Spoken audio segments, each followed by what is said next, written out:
Dans ce monde de fous, certains gardent encore confiance à leur gouvernement. Je me suis souvent dit qu'ils ont leur raison, et je n'ai pas à les juger. Bien sûr, sauf que franchement pour croire encore aux dirigeants occidentaux il faut être vraiment secoué, ou vacciné, n'est-ce pas? Tant de mensonges, tant de crimes et certains leur laissent encore le bénéfice du doute.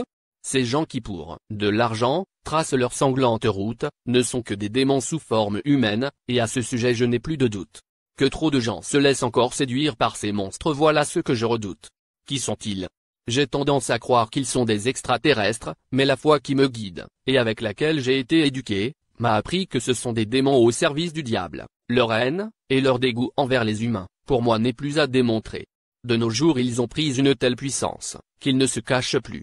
Ils nous font même voir leurs plans génocidaires, comme sur ce qui est écrit sur les Georgia Guidestone. C'est vraiment ce qu'ils ont planifié, du genre réduire la population humaine à 500 millions d'individus. On m'a souvent dit que je délirais sur ce sujet.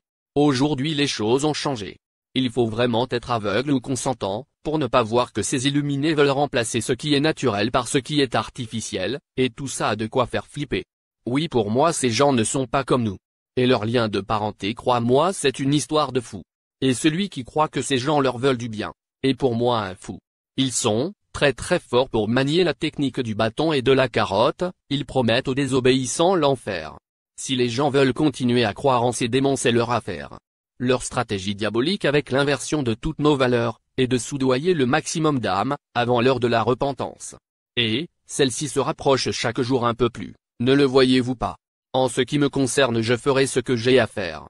Même si cela doit me coûter d'être seul sur une île déserte.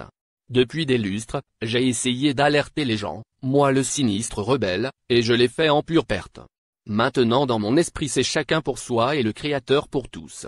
Aujourd'hui, je me prépare à fuir ce monde avant que ne se déchaîne la colère de Dieu, car bientôt va s'abattre sur ce monde corrompu son châtiment. Signé, un sinistre rebelle.